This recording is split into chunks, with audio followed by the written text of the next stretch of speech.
18절부터 29절 말씀을 한 절씩 교독하도록 하겠습니다.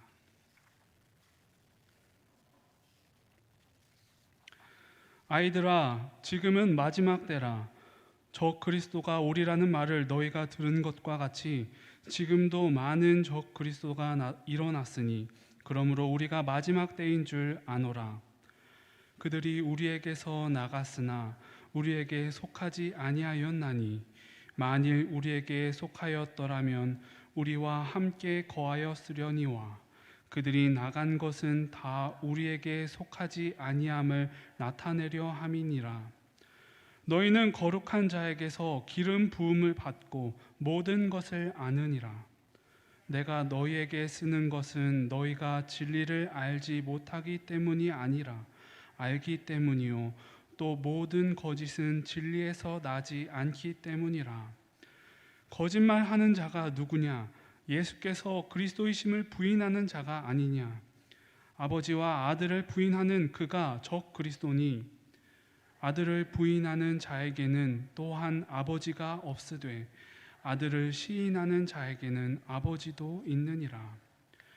너희는 처음부터 들은 것을 너희 안에 거하게 하라. 처음부터 들은 것이 너희 안에 거하면 너희가 아들과 아버지 안에 거하리라. 그가 우리에게 약속하신 것은 이것이니 곧 영원한 생명이니라. 너희를 미혹하는 자들에 관하여 내가 이것을 너희에게 썼노라. 너희는 주께 받은 바 기름 부음이 너희 안에 거하나니 아무도 너희를 가르칠 필요가 없고 오직 그의 기름 부음이 모든 것을 너희에게 가르치며 또 참되고 거짓이 없으니 너희를 가르치신 그대로 주 안에 거하라. 자녀들아, 이제 그의 안에 거하라. 이는 주께서 나타내신 바 되면 그가 강림하실 때 우리로 담대함을 얻어 그 앞에서 부끄럽지 않게 하려 함이라. 너희가 그가 의로우신 줄을 알면 의를 행하는 자마다 그에게서 난 줄을 알리라. 아멘. 오늘 요한은 이 말씀을 통하여서 과연 마지막 때를 살아가는 그 당시의 성도들이 삶에서 무엇을 주의하고 또 어떤 방식으로 살아가야 하는지를 제시해 주고 있습니다. 먼저 본문 살펴보는 18절 말씀을 다시 한번 보도록 하겠습니다. 아이들아, 지금은 마지막 때라. 적그리스도가 오리라는 말을 너희가 들은 것과 같이 지금도 많은 적그리스도가 일어났으니 그러므로 우리가 마지막 때인 줄 아노라. 요한은 자신이 자식과 같이 여기는 성도들을 향해서 지금 이 시대의 위험성을 다시금 깨우치고 있습니다. 따라서 우리가 이 말씀을 읽어보면서 생각해야 할 것은 과연 요한이 성도들에게 무엇을 경고하고 있는지에 관한 것입니다. 먼저 요한은 시대적 위험성은 그 적 그리스도에 관한 것이라고 설명을 합니다. 요한의 말을 살펴보아서 아마 성도들은 그 당시에 이미 마지막 때가 되면은 적 그리스도가 나타나리라는 그런 징조에 관해서 이미 알고 있었던 것으로 보입니다. 그런데 요한이 이러한 사실들을 다시 한번 언급하는 것은 그들을 향한 시대적인 경고이고 다시금 이 시대를 잘 분별하여서 주의하라는 가르침으로 볼 수가 있겠습니다. 이어서 22절 말씀을 다시 한번 볼 텐데요. 함께 읽어보도록 하겠습니다. 거짓말하는 자가 누구냐? 예수께서 그리스도이심을 부인하는 자가 아니냐? 아버지와 아들을 부인하는 그가 적 그리스도니. 많은 사도들 중에서 이 예수 그리스도를 대적하고 반대하는 자들에게 갖가지 지칭을 했습니다. 어떤 이들은 사탄이나 마귀라고도 불렀고요. 특별히 요한은 적 그리스도라는 용어를 사용하고 있습니다. 곧 예수 그리스도를 믿지 않고 예수 그리스도를 반대하는 대적자, 그를 향하여서 적 그리스도라는 명칭을 붙인 것입니다. 요한이 적 그리스도에 대해서 말하기를 그는 예수께서 그리스도이심을 부인하는 거짓된 가르침을 전하는 자라고 이야기를 합니다. 우리가 요한 시대에 과연 그러한 자가 누구였을까를 한번 추측해 본다면은 첫 번째로 떠오르는 대상들이 있습니다. 바로 유대주의자들입니다. 그들은 혈통적으로 유대인이기도 했고 혹은 유대 전통을 따르고 또 유대의 주의를 신봉하는 자들입니다. 그들은 예수를 메시아로 받아들이지 않았고요. 또 오히려 예수를 신성 모독죄로 십자가에 못 박아 죽였던 자들입니다. 그것뿐만 아니라 이제는 예수 그리스도를 따르고 복음을 전하는 자들, 곧 야고보 사도와 스데반 사도 같은 이들을 결국은 처형시키고 말죠.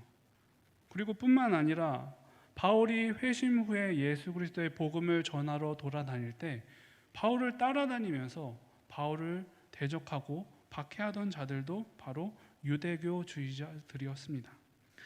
오늘까지도 이 유대교의 시오니즘이라고 불리는 사상이 남아있는데요. 이들은 예루살렘을 중심으로 해서 그 유대 민족 국가가 재건돼야지 그것이 곧 구원의 발판이 될 것이라고 믿고 오직 민족이 다시 하나로 뭉치고 나라를 세우는 것에만 집중하고 있습니다. 오늘날 우리 주변에도 이러한 민족주의적이고 국가주의적인 사상을 보이는 이들이 종종 보입니다. 그러나 우리가 이러한 사상들이 나타날 때 주의해야 될 것은 이 세상에 진리가 되시는 것은 오직 예수 그리스도를 믿고 따르는 것뿐이라는 사실입니다. 예수께서 이 땅에 내려오신 이유가 무엇이겠습니까? 과연 유대 민족이 바라는 것처럼 그 민족을 다시 재결성하고 나라를 다시 세우는 것이 그 예수 그리스도가 하신 일이었습니까? 전혀 그렇지가 않죠. 오히려 예수님은 민족이나 신분에 구애함 받지 않고 그를 믿고 따르는 이들을 자신의 형제로 받아들였습니다. 그리고 열심 당원들처럼 국가 재건을 위해서 이게 나서서 투쟁하고 싸웠던 분이 아닙니다. 오히려 칼로 싸우는 것을 막으시고 오히려 그들을 용서하고 또 용서하라고 가르치셨던 분이 바로 예수 그리스도입니다. 자신을 십자가에 못 박아 죽인 자들도 그들이 자신들의 죄를 알지 못하고 행하는 일이라 기도하셨던 분이 바로 예수 그리스도셨습니다. 이처럼 이러한 유대인들 외에 또 교회를 거짓 가르침으로 채우는 자들이 또 있었습니다. 그들은 헬레니즘 철학의 영향을 받은 바로 영지주의자들입니다. 요한은 다른 서신서에서도 이들에 대해서 이야기를 했는데요. 이들은 예수 그리스도가 육신으로 오신 것을 부인하는 자들이라 이러한 자들을 적그리스도니 주의하라고 가르쳤었습니다. 이들은요, 유대의 전통주의자들이 만약에 자신의 전통을 지키고 행위로서 구원을 얻고자 하는 이들이었다고 한다면 이들은 정반대입니다. 이들은 반대로 영적인 지식을 통해서 스스로 구원에 이를 수 있다고 주장하는 자들이었습니다. 그러나 이들의 지식은 과연 삶에 도움이 됐을까요? 그렇지가 않았습니다. 대개는 이들이 말하는 지식이란 사변적이었고 삶에 유용하기보다는 도리어 오히려 사회에 혼란을 가져왔고 심지어는 도덕적 타락마저도 초래했던 것이 바로 영지주의자들입니다. 이렇게 유대인들이나 영지주의자들이나 모두 예수 그리스도를 통한 구원을 부인했던 자들인데요. 이들의 활동이 점차 교회에 큰 위협으로 작용을 해왔고 이들이 활개치는 마지막 때 성도들을 향하여서 다시 한번 경종을 울리는 것입니다. 그리고 요한은 이 마지막 때에 이들의 교회에 대한 박해에서 시대적 분별력을 갖고 너희들이 오직 진리 안에 거할 것을 주창하고 있습니다. 24절에 이렇게 이야기를 합니다. 너희는 처음부터 들은 것을 너희 안에 거하게 하라. 처음부터 들은 것이 너희 안에 거하면 너희가 아들과 아버지 안에 거하리라. 요한은 이 말씀처럼 너희가 처음부터 들은 복음, 곧 예수께서 그리스도 곧 구원자 되심을 믿고, 또한 예수님의 제자들이 너희들에게 가르치는 그 가르침을 잘 전수함을 받고 사도들의 행보를 따를 것을 말하고 있습니다. 곧 진리와 복음을 너희들이 믿고 그 믿음을 마음 안에 거하면 또 너희가 바로 아버지와 아들 안에 거할 것이라, 이렇게 이야기를 합니다. 진리를 믿고 따르는 것이 곧 아들 안에 거하고 또 아버지 안에 거하는 것이라 이야기를 하고 있는데요. 요한이 말하는 바는 바로 이것입니다. 너희가 진리를 믿고 진리를 따르는 것이 하나님과의 관계를 회복하는 길이고 하나님과의 연합된 삶을 살아가는 것이다. 곧 진리 안에 너희가 처음 들은 말씀 안에 거하여서 너희가 아들과 아버지 안에 거하는 삶, 아들과 아버지 안에 떠난 삶이 아니라 아버지와 아들을 내 집처럼 거하는 삶을 살아가라고 이야기를 하는 것입니다. 23절 말씀에서는 이렇게 또 요한이 이야기를 합니다. 아들을 부인하는 자에게는 또한 아버지가 없으되 아들을 시인하는 자에게는 아버지도 있느니라. 요한은 분명 아들을 부인하는 자에게는 아버지가 없고 아들을 시인하는 자에게만 아버지께서 계시다고 말하였습니다. 곧 복음과 진리, 예수 그리스도, 하나님 아버지가 믿음의 대상으로서 한 세트라는 것입니다. 어느 하나만 믿고 어느 하나는 따르지 않는 그러한 것은 있을 수 없다는 말입니다. 나는 진리를 따른다 하면서 만약 예수 그리스도를 부인하고 한다고 하면은 그는 하나님을 믿지 않는 자며 진리 안에 거하는 자도 아니라고 말하는 것이죠. 또 반대로 나는 예수를 믿는다고 하면서 진리를 따르지 아니하는 자는 그에게는 곧 하나님 아버지도 없고 사실은 그에게 진리도 없다고 말하는 것입니다. 예수님은 말하셨죠. 나를 부인하는 자는 아버지께서 너를 부인할 것이다. 그리고 만약에 나를 시인하는 자는 아버지께서 너를 인정하시고 너를 받아들여 주실 것이라고도 가르쳐 주셨습니다. 이어서 19절 말씀을 한번 살펴보도록 하겠습니다. 그들이 우리에게서 나갔으나 우리에게 속하지 아니하였나니 만일 우리에게 속하였더라면 우리와 함께 거하였으려니와 그들이 나간 것은 다 우리에게 속하지 아니함을 나타내려 함이니라. 이처럼 거짓된 이들이 교회 안에 속하지 못하고 떠난 것은 예수 그리스도를 부인하는 거짓된 가르침을 가지고서는 결코 교회 안에 온전히 머물러 수 없었다는 것을 나타냅니다. 즉 진리를 따르는 자 그리고 거짓을 따르는 자는 결코 함께하며 연합할 수 없고 결국은 갈라질 수밖에 없다는 것을 말하고 있습니다. 이어서 20절과 21절 말씀을 또 살펴보도록 하겠습니다. 너희는 거룩하신 자에게서 기름 부음을 받고 모든 것을 아느니라. 21절에 내가 너희에게 쓰는 것은 너희가 진리를 알지 못하기 때문이 아니라 알기 때문이요 또 모든 거짓은 진리에서 나지 않기 때문이라 말하고 있습니다.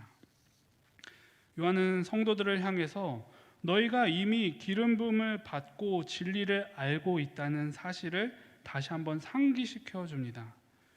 요한이 성도들에게 바라는 바는 이미 너희가 받은 그 보배로운 진리를 이 세상의 거짓된 진리에 속아서 거짓된 것들에 속아서 진리로부터 떠나는 우매함을 범하지 말라고 가르치고 있는 것이죠. 요한은 너희가 가진 진리를 따라 살아가고 또 25절 말씀에 진리를 따라 살아가는 자에게 무엇이 주어지게 되는지도 이어서 설명을 합니다. 25절 말씀을 한번 보겠습니다. 그가 너희에게 약속하신 것은 이것이니 곧 영원한 생명이니라. 곧 진리를 따르는 자, 예수와 그리고 하나님 아버지 안에 거하는 자에게 주시겠다 약속된 것, 그것이 영원한 생명이라고 이야기를 하고 있습니다. 세상 무엇보다 중요한 것이 생명이 아니겠습니까? 그 영원한 생명을 떠나버리고 진리를 버리고 떠나는 것이 얼마나 바보 같은 짓이겠습니까? 그런데 세상 사람들이 그러한 바보 같은 우매한 짓을 자행하고 있다는 것이 그 당대 말세의 현실이었습니다. 26절, 27절 말씀을 또 살펴보도록 하겠습니다. 너희를 미혹하는 자들에 관하여 내가 이것을 너희에게 썼노라. 너희는 주께 받은 바 기름 부음이 너희 안에 거하나니 아무도 너희를 가르칠 필요가 없고 오직 그의 기름 부음이 모든 것을 너희에게 가르치며 또 참되고 거짓이 없으니 너희를 가르치신 그대로 주 안에 거하라 말하고 있습니다. 요한이 성도들에게 깨닫게 하는 바는 바로 너희가 기름 부음을 받음으로 진리를 깨닫고 또 기름 부음을 통해서 너희가 가르침을 따라서 주 안에 살아가라는 말씀입니다. 즉 성령의 기름 부음을 통해서 예수 그리스도와 연합된 삶을 살아가라고 말하는 것이죠. 쉽게 말해서 거짓된 세상의 가르침에 속아서 미혹당해서 속지 말고 진리를 따라 살아가라는 것이 요한의 핵심입니다. 그런데 어떻게 이 세상의 교묘한 시험과 미혹 속에 속지 않을 수가 있겠는가? 즉 우리를 진리 안에 붙잡아 두고 거할 수 있게 하는 것이 곧 우리를 향한 기름 부음이며 또 성령님과 그리고 예수 그리스도와의 연합이라는 사실입니다. 28절 말씀과 29절 말씀을 이어서 보겠습니다. 자녀들아 이제 그의 안에 거하라. 이는 주께서 나타내신 바 되면 그가 강림하실 때에 우리로 담대함을 얻어 그 앞에서 부끄럽지 않게 하려 함이라. 29절에 너희가 그가 의로우신 줄 알면 의를 행하는 자마다 그에게서 난 줄을 알리라. 요한은 다시 반복해서 자녀와 같은 성도들을 향해서 마지막으로 이야기를 합니다. 주 안에 거하라. 사실 전적으로 타락한 우리는 이 모든 인간들은 진리를 따라 살아갈 능력을 애초에 갖추고 있지가 않습니다. 진리 안에 거하며 살아갈 수 있는 능력을 타락과 동시에 상실해 버린 것이 모든 세상의 사람들입니다. 그리고 우리는 진리를 바라볼 수 있는 영적인 눈도 닫혀져 있습니다. 오직 우리가 주 안에 거할 때에만 영적인 눈이 밝아지고 눈이 띄어져서 진리를 바라볼 수가 있고 또 진리를 따라서 살아갈 수 있는 능력도 부여받게 되는 것입니다. 우리가 정상적인 범주 안에 있는 대부분의 사람들이라고 한다면은 마음속에 이런 마음을 품을 것입니다. 의롭게 살고 싶고 평화롭게 살기를 바랄 것입니다. 또한 안정된 국가를 이루고 평화로운 도시에 살기를 바라며 행복하게 살기를 누구나 바라고 있습니다. 그런데 요한은 오늘 의와 영생과 천국을 얻기 위해서 따라야 할 것이 무엇인지를 성도들을 향해서 다시 한번 가르치고 있는 것입니다. 결코 이 세상 사람들이 주장하는 국가주의 혹은 철학적 사상 그런 것들이 너희에게 평안과 그리고 영생과 안녕을 가져다 주는 것이 아니다. 오직 예수 그리스도께서 성령의 기름 부음을 통해 너희에게 주신 진리를 따라야지만 그 안에 의와 영생이 있다는 것을 요한은 가르쳐 주고 있습니다. 부디 여러분들께서는 이 말세 가운데 믿음을 지키시고 또 성령을 의지하여서 의롭게 되시기를 축복합니다. 우리가 이 말세를 살아가면서 이 요한이 활동하던 시절과 마찬가지로 많은 사상들과 또 많은 철학들과 세상의 가르침들이 우리를 미혹합니다. 미혹하지 않는 것처럼 보이지만 모든 미디어와 모든 그런 행동과 시스템과 체계를 통하여서 우리가 주 안에서 살아가는 것이 아니라 세상의 철학대로 세상의 사상대로 살아가게 하고 있습니다. 점점 우리는 이 안식일을 거룩하게 지키라 하는 말씀대로 주 안에서 평안을 얻는 것을 세상은 방해를 하고 있죠. 오직 그리스도의 하나님의 나라를 추종하기보다는 이 국가를 바르게 세우면 우리가 평안해질 것이다. 또한 우리가 훌륭한 과학적 지식을 얻어서 살아갈 방법을 충분히 모색할 수 있고 그로부터 우리는 생존해 나갈 수 있는 것이다. 세상은 말하고 있습니다. 과학에 의지하고 국가에 의지하고 사상에 의지하는 것이 이 시대의 사람들이라고 한다면 그리스도인들은 어떤 사람들이겠습니까? 그런 것을 지혜롭게 사용을 하되 우리를 구원할 것은 오직 예수 그리스도일 뿐이며 우리를 바른 진리 안에 거할 수 있게 하시는 분도 예수 그리스도, 그분이 보내주신 성령님이라는 사실을 믿으시기 바랍니다. 로마서 12장 2절 말씀에 바울은 이렇게 가르치고 있습니다. 너희는 이 세대를 본받지 말고 오직 마음을 새롭게 함으로 변화를 받아 하나님의 선하시고 기뻐하시고 온전하신 뜻이 무엇인지 분별하도록 하라.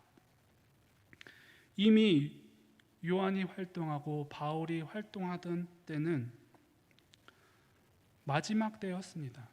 그 심판이 얼마 남지 않았다고 그들은 계속 주장해 왔던 것입니다. 비록 그때로부터 2000년이라는 세월이 지났지만 그때나 지금이나 마지막 때인 것은 우리가 어쩔 수 없는 이 사단의 계략과 우리를 마지막까지 구원해서 끄잡아 내리려고 하는 그 사단의 미혹이 계속해서 점점 더 심해지며 작용하고 있기 때문입니다.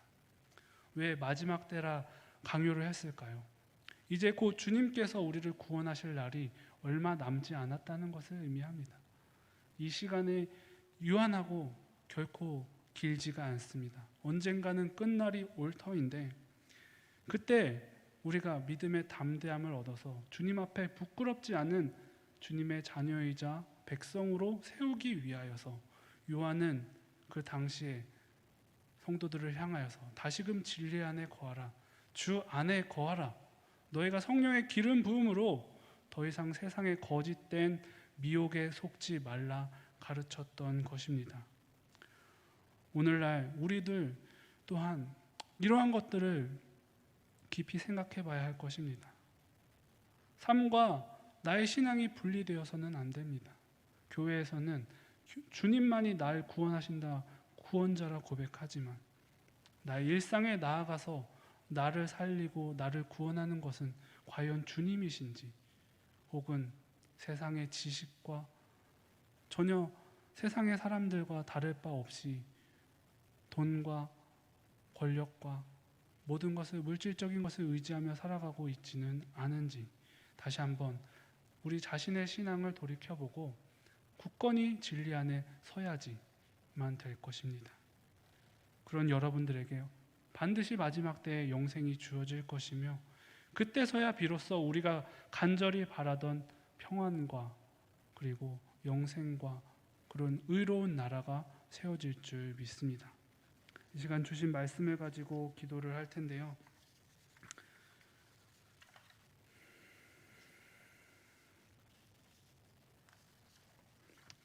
먼저 첫 번째로 성령의 충만함을 받아서 우리가 오직 진리 안에서 살아가게 해달라고 기도하시겠습니다. 다음으로 의로우신 주님과 연합하는 삶을 살아가게 해달라고 기도하시기 바랍니다. 주님과의 연합만이 우리가 이 힘든 마지막 때의 구원의 여정을 끝까지 나아가게 할 수 있을 줄 믿습니다. 다음으로 가을 대신방 사역을 위해서도 기도해 주시겠습니다. 각 가정이 다시 새로운 은혜와 능력으로 세워지게 해달라고 기도해 주시기 바랍니다. 또한 특별히 우리 교회와 주변 가족과 친지들, 연약한 이들의 치유와 그들에게 긍휼의 은혜가 있기를 기도해 주시기 바랍니다. 힘들고 어려운 사정 가운데 있는 이들도 있고 지금 병마와 싸우고 있는 성도들도 있습니다. 그들이 주 안에서 은혜를 받고 힘을 얻을 수 있도록 우리가 돕는 기도로서 그들을 다시 세워나간 후 형제가 다시 우리 곁으로 돌아올 수 있도록 기도해 주시면 감사하겠습니다. 이 시간 그러면은 함께 마음을 모아서 주님께 우리의 기도 제목을 가지고 기도하는 시간 갖도록 하겠습니다. 주여, 하나님, 자칫 잘못하면은 사단과 악한 세력의 미혹에 빠져 주님을 떠나고 진리 밖으로 떠나는 일들이 많습니다. 주님, 우리의 우매함과 연약함을 불쌍히 여겨주시옵소서. 우리가 이 세상을 잘 분별하고 무엇이 하나님께서 기뻐하시는 뜻인지, 어떤 길을 가야 하나님께 영광이 되는지를 분별하여 깨닫게 하옵소서. 우리는 이 어둠 속 세상 속에 눈먼 자와 같고 아무런 능력이 없는 안진뱅이와도 같습니다. 오직 성령의 이름으로 진리를 바라볼 수 있는 눈을 띄워주시고 성령의 능력으로 이 세속에 속지 않고 진리 가운데 살아가게 하여 주시옵소서. 하나님 아버지, 각 가정을 돌보기 위하여서 이번 대신방 일정을 갖습니다. 이번 대신방을 통하여서 각 가정이 다시금 새로운 은혜와 능력으로 세워질 수 있도록 역사하시옵소서. 대신방 가운데 함께 동행하시어서 각 가정의 필요를 살펴주시고 주의 은혜로 채워주시고 가정의 모든 문제를 해결할 수 있도록 길을 제시하여 주시옵소서. 하나님 아버지, 우리 주변 가까운에 있는 우리 성도들과 가족들, 연약한 이들을 위하여서도 기도합니다. 우리 치유와 회복의 은혜를 베풀어 주시옵소서. 하나님, 좌절 가운데 있는, 마음의 낙심 가운데 있는 성도들이 다시금 힘을 얻게 하여 주시옵소서.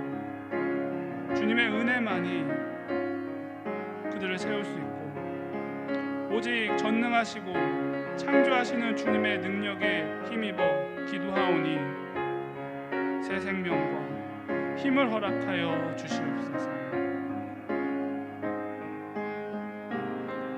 오직 주님을 향하여 우리의 온 기도 제목을 가지고 기도하오니 선하시고 의로우신 주께서 응답하여 주시옵소서.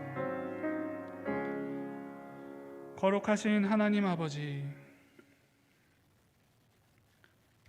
늘 주님을 예배하기 기뻐하고 우리의 지혜와 지식을 내려놓고 주님만을 의지하며 나아갑니다. 우리를 붙잡아 주시어서 앞으로도 늘 진리 가운데 예수 그리스도 안에 살아가게 하여 주옵소서. 예수님의 이름으로 기도합니다. 아멘.